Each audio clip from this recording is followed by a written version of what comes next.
Hey guys, it's Ted Bogert. Welcome back to the TED Show. Today I'm so excited because I get to spend time with one of my dear friends, Jill Cohen, Jill Bolander Cohen from the Lifeboat Project. Wow, that's a lot of ooh sounds. She's an amazing human being. The Lifeboat Project is, when you hear about it, you're just going to be amazed at what actually gets done here because of Jill and her team. And we're going to talk about a matching donor campaign. All of that coming up from the one and only Jill. Welcome to the show, Jill. Hi, my love. Thanks for inviting me back on your show. It's been a while, but I know. and you've been doing some great things. I'm just glad to be on and talk about the match and talk about the great work that we're doing at the Lifeboat Project. So I'm ready. Tell them what the Lifeboat Project is and maybe a little bit of how you got into it.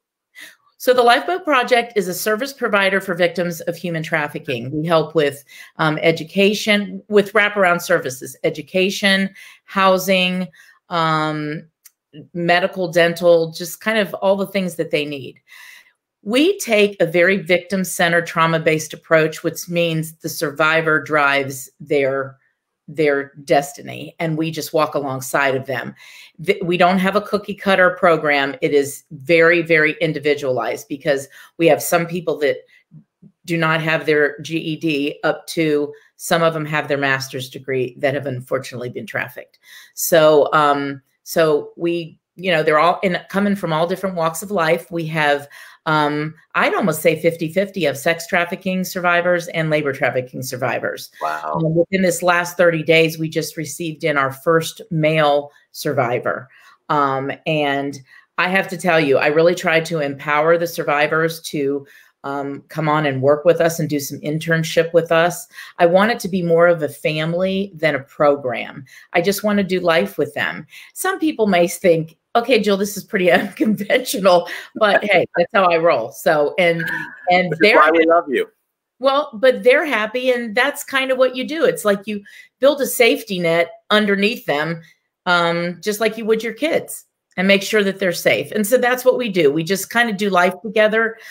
Some people are not ready for the Lifeboat Project, and that's okay. Our doors are always open.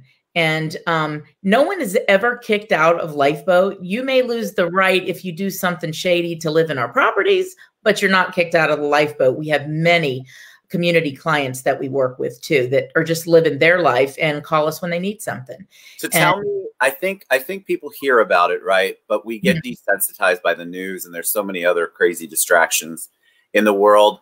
How bad is the trafficking problem here in Central Florida?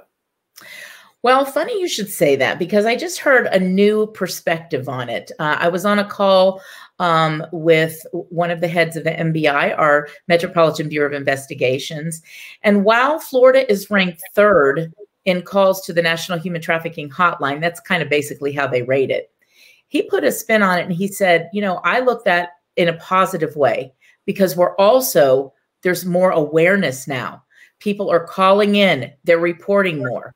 Just because they're saying that these are the numbers, that doesn't necessarily mean that these are all prosecuted cases, but that we're looking into things. We're doing investigations. There's tons of awareness. More services are being provided. So, and I like to be positive and turn it on the flip side. So I really like what Ron said, and that's what I'm going with. We are very, very active. In 2013, I also co-founded the Greater Orlando Human Trafficking Task Force. And so we work with all NGOs and law enforcement too. So what's the need? Like talk about the need, because we're 3rd in the nation. Florida is. Talk about the need, because the program the Lifeboat Project has housing, which you mentioned earlier. Give them a little update about what's been going on, because you've had some major changes even in 2020. Oh, unbelievable. So 3 years ago, there was a nonprofit that housed homeless women and children, and they ended up closing their doors. And so they gifted the Lifeboat Project 4 properties. Were they livable? Yes. Did they need upgrading? Yes. And so with 2 of our houses, we partnered with the Home Depot Foundation and did a remodel. One of the homes is for women, transitional, and one is for LGBTQ. Both of those homes are filled. Wow. We had a quadruplex that we owned too that was really in need of serious work. And I call it by the grace of God, this angel named Russ Beamer from Homemade Orlando, a newer organization to the area, came and they chose the Lifeboat Project as one of their first projects. And so Wow. they partnered with Park Square Homes, and they came in and did probably about $170,000 worth of, in-kind labor.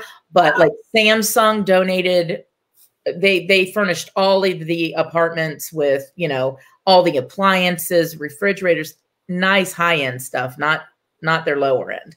And so it was just a wonderful experience. That the place is absolutely beautiful. So we now have a 14-bed facility. 2 of the rooms are designated as an emergency low barrier shelter, which basically means that if someone comes to us and they're drunk or they're high, whatever it is, that we will just kind of let them sleep it off. We've already had that happen, and it's turned out to be a really great experience. They got to sleep for a week, and then we kind of figured out what's the game plan, and the survivor is thriving. So we're really excited about what we're doing. It's amazing. I think, you see this, you see it on TV, you've heard about it. If you've watched any kind of criminal law intent, SVU kind of stuff, people talk about it, but you really don't believe it's going on in our backyard and at the rate that it's been going on. I think a lot of times people they get desensitized, like we talked about. Well, they do get desensitized, and what scares me now is that the National Human Trafficking Hotline had a 50% increase of calls coming in, and what we find frightening, because our calls have picked up. I know some of the others in town that are doing this work, their calls have picked up.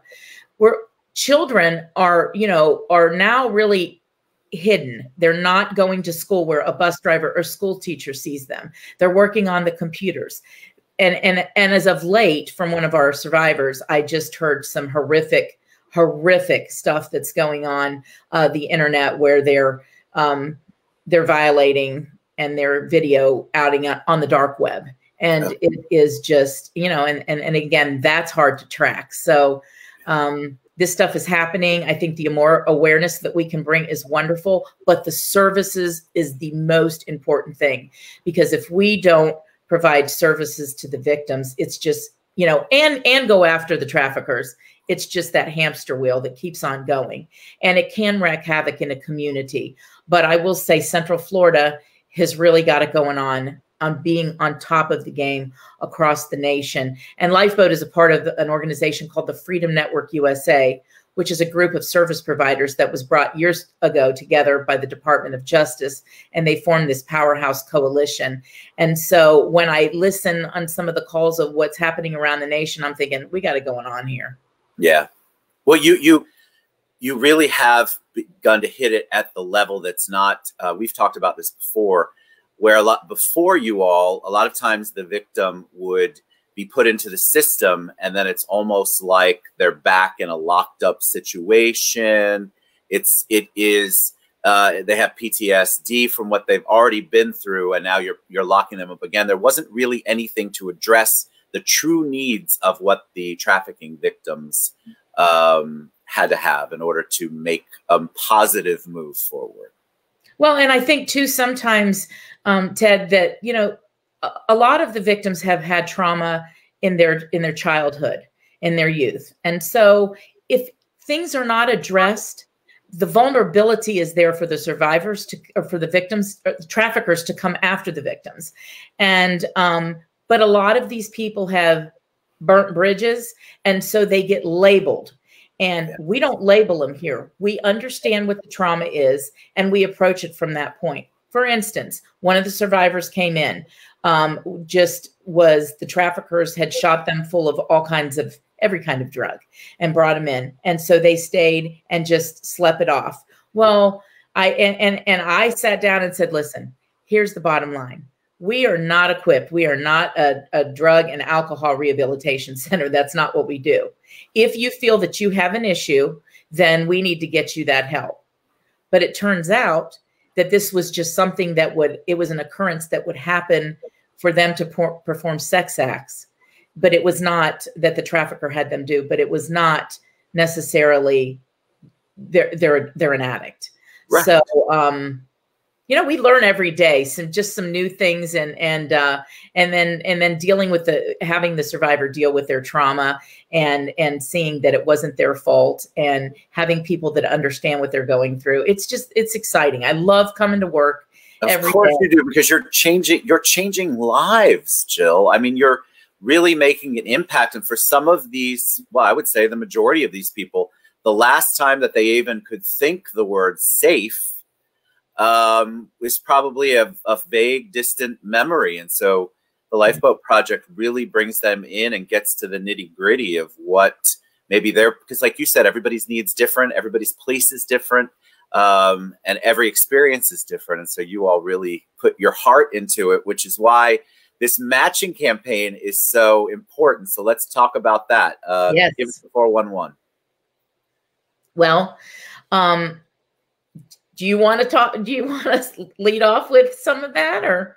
Yeah, so I absolutely will. I wasn't sure if you wanted to take it, but I'm going to take it. So we have an anonymous donor who's come forth and has donated. Are we allowed to say the amount? I don't think they care. It's up to you. Yeah, $10,000 matching. They want to do a matching campaign.